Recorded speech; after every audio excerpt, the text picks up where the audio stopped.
I don't know what to do. You're shy now. Shy now, yeah. Yeah, but So what was I saying? this is Conrad, by the way, and you're cute. No, you're Thank you. talking about your accident. How you were like No, a 6-year-old. wreck. It wasn't an accident, wreck. You're wreck. Okay. So tell me again what happened. Like how you said you weren't eloquent, you couldn't talk. Yes, when I first got back here from the hospital, I wasn't able to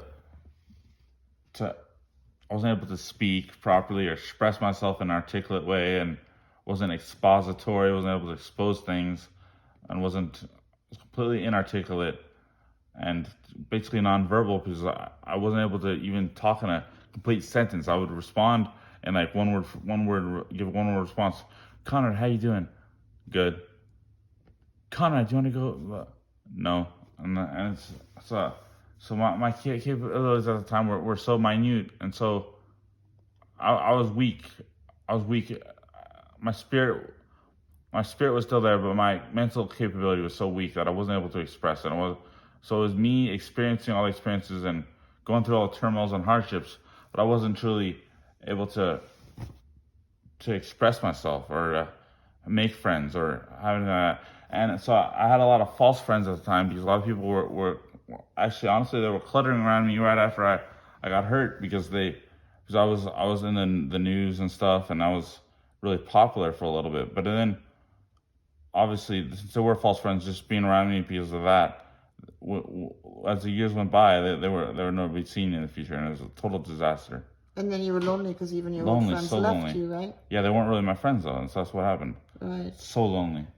She abandoned, and all the hype of how like pop I was due to the story, how famous I was temporarily, all that faded away. I had nothing really. People went on with their own lives, and you got better. Yeah, but not just better. That though. To go on in their own life is totally fine, but the problem was that some people were there, and they were false about it. Like they were there, but they weren't. Their friendship wasn't valid to begin with, and thus, as they go on with their own lives, like you say, yeah. Their friendship faded because it wasn't real, and it's just fake. It was all just because maybe some people might have felt bad for me for how tragic my wreck was, but a lot of people were just there because they wanted to just be a part of the hype or something, and it was a disaster. Yeah, interesting. And so now a lot of those people faded away, and you're lonely. Exactly, right? Very lonely. I've been lonely for years now, and thus that's why Buttercup and I have been on all these trips to Colombia, for example. It's because there's not much to do around here. You know, nobody to interact with hardly, and no friends, no counterparts, no amigos, nobody to hang out with, and thus there's that yearning and that desire to go out and see the world and stuff, and go on trips. And trips are great, no doubt, regardless of what we wanted. It's a great learning experience, and I'm really grateful to have done that. But if somebody looked at you right now the way you're talking, they would never know that you had a traumatic and brain injury. You're awesome. But when they get to know you, there's some things that they could still tell. Like, that guy's stupid. What? That guy's so stupid. No, like what is it that you have problems with now? Like, how do you think people can tell now? Still. My problems now? Yeah. Honestly, I have problems still. Major problems. We talked about it. You feel like problems you're naive sometimes, right? No, we said what the problems from the brain injury still are. That you're too trusting still, right? Yeah, well, you mean social issues? Yeah. Yeah, but a lot of those could be a little bit from just being so isolated all the time. A little bit, like I don't think somebody has a traumatic brain injury and as a natural consequence of that, the side effect that they receive, that they have to suffer with is being so trusting. Like I am too trusting, but I don't think that's a direct consequence of having a brain injury. I think that's more so just the social situation which I've been placed in, and it hasn't allowed me to develop the proper approach of dealing with people versus being trusting. So that's a lot more positive than a minute ago, because a minute ago you told me that you still had social issues, and now you're saying you think you could get over them. I do, yeah, no, I totally do, but no, I think I can get over them because I think there's a construct of being so isolated, and of course by being hurt so bad and having to recover and having to regrow my brain, so to speak, that has caused me to have to redevelop these social how do you say, graces, like sometimes graces, saying impulsive things that we don't have a filter, but that's getting better, right? Yeah.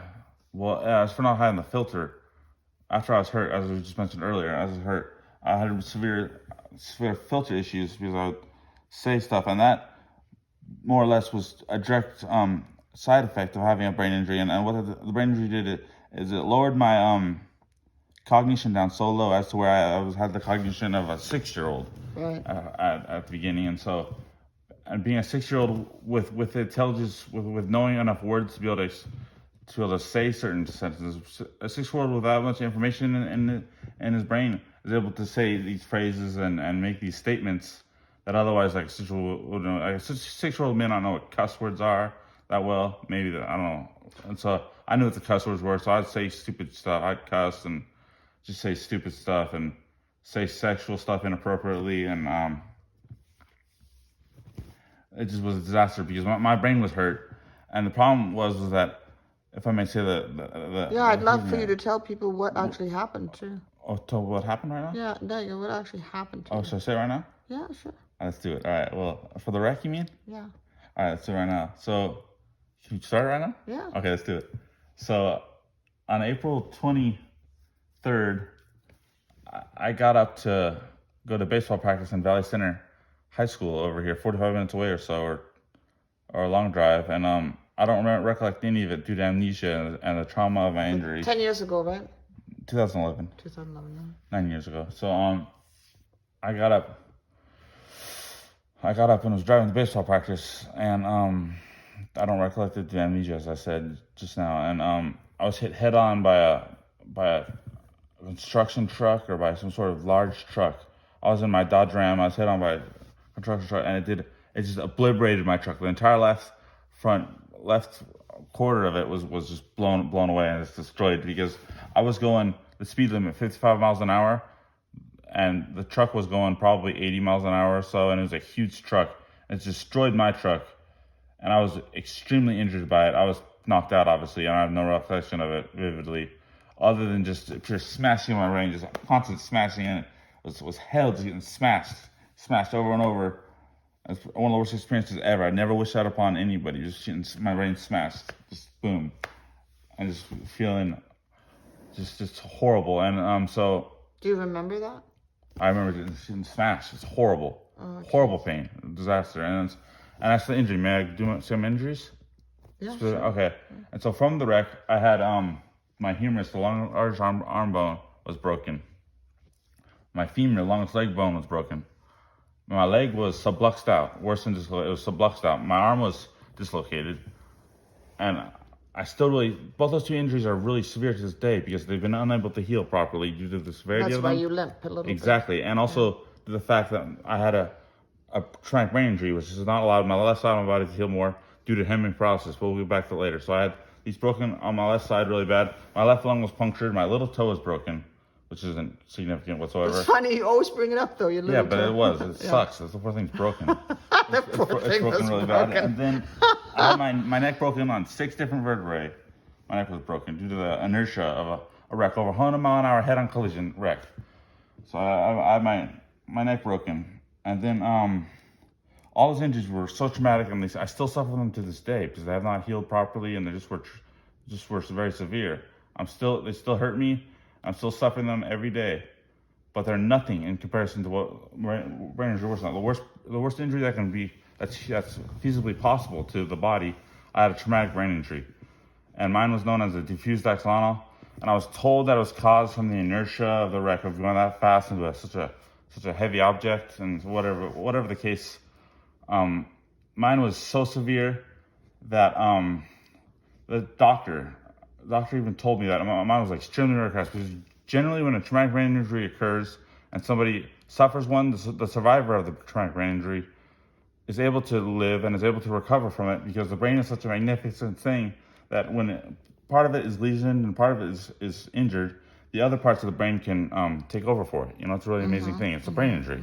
Really amazing thing. It can be very difficult for people, extremely harmful, but if I may say it, like a lot of people after the traumatic brain injury say it's the best thing that ever happened to them because a lot of people don't experience the injury, don't suffer from it, and then they're able to get a restart on life and get to relearn things and it takes a lot of work, but they relearn things and they relearn how to do this, relearn how to do that, and they get to start over, and they feel really blessed for that. Fortunate. I did start over, and we'll get back to that in a second. I did start over from ground zero. I started completely over. But the problem with mine would hurt severely, and it was so detrimental that I had hemiparalysis. So the left side of my body was completely paralyzed when I first came out of the coma. I couldn't move it whatsoever. Much like when somebody has a stroke and they can't use half their body, I couldn't use half my body. And then worse than the hemiparalysis, I had lower cognition. I was much dumber. I lost a lot of information, forgot a lot of things. I had to relearn a lot of things. I had to relearn how to walk, relearn how to jog. I still can't jog. Relearn how to talk, relearn how to write, relearn how to read, relearn basically everything. I had to relearn how to golf, relearn all these things. It was horrible doing it because it took forever and it was so difficult to do because I didn't have the same neuroplasticity as a baby would have when they first learn these things. You know, babies love learning stuff. It comes natural to them. They just pick things up, right? Is that true? Yeah, I think so. See, I didn't have that neuroplasticity right after I was hurt. I had to relearn things from ground zero. I didn't have the advantages. And one of the only things that I didn't have to relearn, I'm sorry to change the subject, but it was a song called For Elise. When I played that, the song on the piano. Yeah, but we'll talk about that later, right? Yeah. I still retain that, which is amazing. That's a miracle. That's when people said it was. When your coach said it was so amazing because you couldn't do anything, and then you got a piano. Yeah, that was crazy. That was crazy. I don't know how that's in my brain still because I had to really learn all these others. I lost all these other songs I knew on the piano, but I knew that one. That was amazing. It's an amazing song. Right. It's probably the best piano song out there too. But anyways, so where was I at? Oh yeah, I forgot to mention. After I was hurt, so I had to learn all these things. But that was later after I get out of the hospital or when I was in the hospital. When I was hurt though, I forgot to mention that I was hurt so bad they used the jaws of life to pry me out of the wreckage, and it took 45 minutes to get me out of the wreckage apparently, something like that. And I lost a lot of blood. I lost about as much blood as humanly possible. Is Midge still going? Yeah, I do. I love this. Please keep moving. Thank you for filming me. Yes. All right, so I lost a lot of blood. I was hurt really, really bad, and I just remember my experience of it was just getting smashed. Just my brain. I can hit my head now, and it doesn't hurt because it's my head's. See, it doesn't even hurt compared to because I was getting my brain's just smashed. It was hell. I wish upon nobody, never. But anyways, I'm being taken to the hospital. They flew me in a helicopter to the hospital. I heard they take me to the hospital. This way gets terrible right here. This is not so much for me because it was terrible for me. What am I talking about? It's horrible right here. I was given a less than 6% chance of survival. Less than 6% chance of survival. That's how messed up I was. All these broken bones, brain injury is horrible. I was in a coma. Less than 6% chance of survival. That's pretty bad right there. Wouldn't you agree with that? Yes. Yeah. And even worse than that. It's where it just gets hell right here. I was given a less than 2% chance of being coherent if I came out of the coma. So I was in a coma. Right. Because with a lot of brain injuries out there, traumatic brain injuries. And you were in a trach too. That's I tricked out of me because I wasn't breathing. Because I wasn't. My brain was so damaged I couldn't breathe. Right. That's just bad brain damage. And so because my brain was hurt all over. As I said, usually when a brain injury occurs, the other parts of the brain are able to heal for it. My brain injury was very unique because the entire brain was hurt. That's very rare when that happens. Usually people just die when that happens. My whole brain was hurt, so I should have died from that alone. Right. My brain stem was hurt. The most important part, the brain stem is your being. It controls your body. It controls your heartbeat. What makes you breathe. That's why I forgot how to breathe. My heart stopped beating. I died, but they brought me back to life, which is a miracle. They resuscitated me back to life. So I died, and so my brain stem was so damaged, I was dead. But somehow they brought me back to life, and that's amazing. But And you remember the frustration of trying to say things and not being able to say them. Oh, totally. That's a little down the road. We'll get to that. Okay. Inarticulation. I was totally frustrated. That was the worst thing, because speech is a major component of a brain injury. No, speech is a major component of the human brain and human being. Speech is the major facet. You know, language is the best invention of all time if you think about it. Languages. Yeah. Because it's how important language is and expressing yourself and communication. That's the most important. That's part of being a human being. And I just want to throw in, Conrad speaks several other learning other languages, and I'm trying to teach him German, and he picks up faster. Yeah, das ist sehr gut. He picks up faster than the people I taught in college, and that's the truth. So that's amazing. Yeah. Dankeschön. Yeah. And dich? Anyways, this is so awesome. Thank you for interviewing me. So back to what we were saying. So I was hurt. I was going to less 2% chance of being coherent. Think about that. Of being coherent if I came out of coma. Because some people get hurt from brain injury and they're in a coma forever. You know, some people get knocked into a coma and never come out of it. Yeah. I was given less than 2% chance of doing that, and I did it. It's so crazy.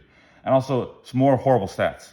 Due to the back part of the brain right here, which is called occipital lobe, it controls your eyesight. Because eyesight is a very intricate thing. It's very amazing how powerful your eyes are, how intricate your eyes are, how specific. Yeah. Your whole occipital lobe, back part of your brain controls your eyesight. So you couldn't see for a while. Exactly. My occipital lobe was so damaged that I was diagnosed blind. Right. And when I first came home, I was blind. And therefore, I don't too vividly remember this. I was doing ASL because I took ASL in high school. I didn't take any other language, ASL, American Sign Language. I was fingerspelling. My left hand was paralyzed, as I said. I was fingerspelling. And apparently they had an ASL teacher in there. She would fingerspell into my hand, and I would fingerspell back to her. And it's amazing. One of the first things I fingerspelled, I went like this. Can the camera see this? My hand right now? I went like this. You see this? Yeah. What does that mean? Okay, I'll tell you. Fingerspelling is where you sign letters like A, B, C, D, E, F. So I did this, which is it's ASL for I, L, U, which is I love you. So I did I love you, then I did M-O-M. I love you, Mom. It's one of the first things I signed. It's amazing. Yeah. So I was fingerspelling and I was blind.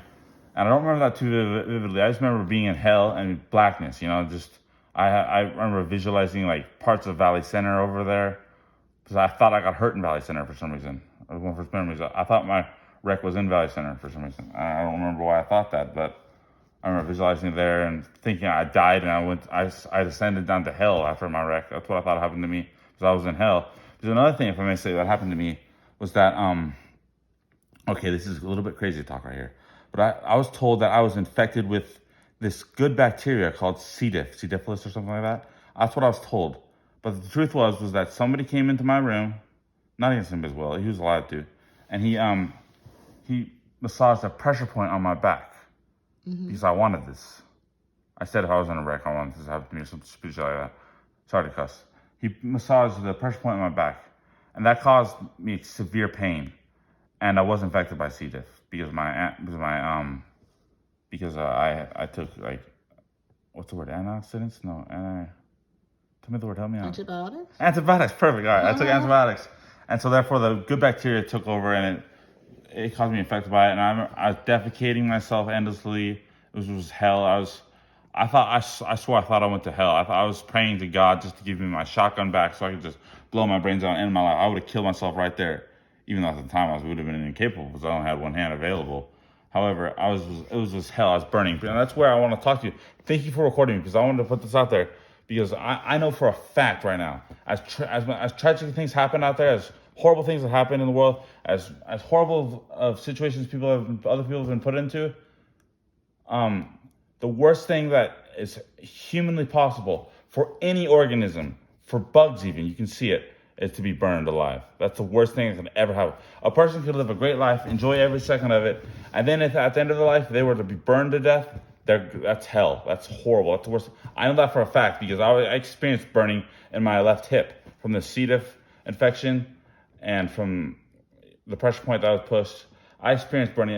It was hell. I was praying, as I just mentioned, I was praying to God for my double-barreled shotgun just to blow my brains out because I was suffering through hell. I still have nightmares about it. I still wake up and I'm sweating from that shit. I have post-traumatic stress from it, and I always will. It was hell. It's the worst thing ever imaginable. Ever imaginable. It was hell. I was in hell. The one thing about it though is I didn't technically burn. I wasn't actually burning at the stake. I had the sensation of it. Thus, I experienced hell, and I'm still suffering from it. But I didn't actually burn, so I'm grateful for that. Because if I had actually been burned, I'd be dead and I would be in hell. That was the worst thing, unimaginable. People, as I may continue, as I was saying earlier, people lose loved ones, and that's what should you say, spiritually or socially, that's emotionally tragic. That's emotionally horrible. That's emotional hell to lose a loved one, a close loved one. If they're in an accident or if they're in a vehicle wreck, that could be hell. And I don't even know about that because I've never lost anybody that close, but I know it can be bad. I know it. So my heart goes out to people that have lost that. However, that's just an internal, spiritual, mental pain. Or not even pain necessarily, just a sorrow, right? A sadness. That does not even compare to the actual physical sensation of burning. That's physically burning is the worst thing ever. You can't hold your hand in flame. You naturally always just pull back. Flame is just, as an organism, it's the worst thing that can happen to you.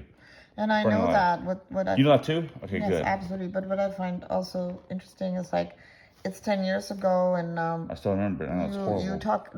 You talk about it a lot because you still have a lot of PTSD. You remember it's horrible. It's still in your life every day. It's horrible. It's the worst thing that ever happened. I would take all the money that I've acquired from lawsuits, all the money I've acquired from investing, all the trips I've ever been on. I take all the wealth that's ever flown, that I've ever had, that has been spent because of me, spent around me, all the ideas that I've ever thought of, all that stuff. I'd trade that in a heartbeat. If I could just take back the sensation of burning alive. The only problem with that idea is I already have burned alive, and to take it away would just mean I can't remember it, which would be very satisfying. It'd be a lot more content, and I'd feel a lot more relaxed. We are working on trying to remember the good present, stuff. The good stuff. Remember right? the good stuff, on the present. But I tell you, it's the worst thing ever. Burning alive, that's the worst thing ever that could ever happen to anybody, any animal for that matter. Some animals are scared of flame naturally. If you brought some flame to a small bug, the bug's gonna just dart away or fly away. Of course, because they feel the pain from the exactly. heat. It's horrible. Flame is the worst thing that can happen. Fire, that's the worst thing that can happen. I know it because I experienced it. I didn't burn alive, fortunately, but it's the worst thing. And I think about it like in terms of chemistry and matter. Like to burn, like you're physically evaporating away. Physically, your substance is dissipating. It's painful. It's horrible. It's the worst thing. Your nerves are naturally attuned to be in opposition of that. So what are your goals now? My goals? Yeah. What do you mean? Your goals. What do you want to do? What do I want to do? Yeah, in life to make you happy. Party. You want to travel. Travel. Yeah, travel. You love to travel. Ik wil spreken Duits met dich. Well, you tell me German's ugly though. Yeah, c'est très moche. C'est terrible. La langue, c'est terrible. French is better. Speak some French. J'adore le français. C'est très belle, c'est très intelligent, c'est très scientifique et c'est très, très bien. Okay. J'adore le français. Talk Italian to me. Vous comprenez? Io posso parlare in italiano perché è molto, molto romantico. Io adoro italiano. Okay, you can speak some Russian too, right? Grazie. Ja, я говорю по-русски очень хорошо. What about Очень приятно познакомиться. What about Spanish? Sí, yo hablo español. ¿Y tú? You speak Spanish quite well. Gracias. Right? Sí. Right, don't you? Sí. Yeah. Sí, señora? Sí, señora? Yeah, I don't know. You're the one that speaks Spanish. You're right. You said yes, miss, or yes, missus. Yeah, and I know you're picking up really quick on the German. I'm teaching you, even though you tell me every day how friggin' ugly the German language is, how stupid Deutsch it is. sprechen ist nicht schön. Französisch ist schön. Yeah. Ich mag Französisch. Ich mag Französisch sprechen. Yeah. Und dich? Well, I think it sounds lovely. I just can't speak it at all. Yeah. Danke schön. Well, thank you for telling your story. We'll do thank more. Thank you for interviewing me. Okay, if I may say, conclusion. This is the stupidest conclusion ever, but it's off. I shouldn't say this, but like as I was saying, trust me, I burned alive. That was hell. I would take back anything just to take that away. That was the worst thing ever, and it was forever for me. I was burning forever. It truthfully, just adding that period of my life, trying to consider that. And the rest, like in context, the rest of my life makes my life shitty. Takes away all my hope. Like I have no reason to live now. I feel like, but I know that that's over now, and I don't ever deserve that again. And that's the worst thing humanly imaginable. I'll do anything just to not have done that. That was hell. I was in hell, and I didn't actually even burn alive. I just experienced it. Yeah. So that's the worst thing. So flame. The fire, they say it's nature's campfire, but flame is a scary thing, right? Yes. Is that good too? Good conclusion. Wie sagst du Flame auf Deutsch? Es fuego en español. Flamme. Flamme. The feu. Die Flamme. The Flamme. Sehr gut. Yeah. Danke. Okay, we'll talk soon. Danke.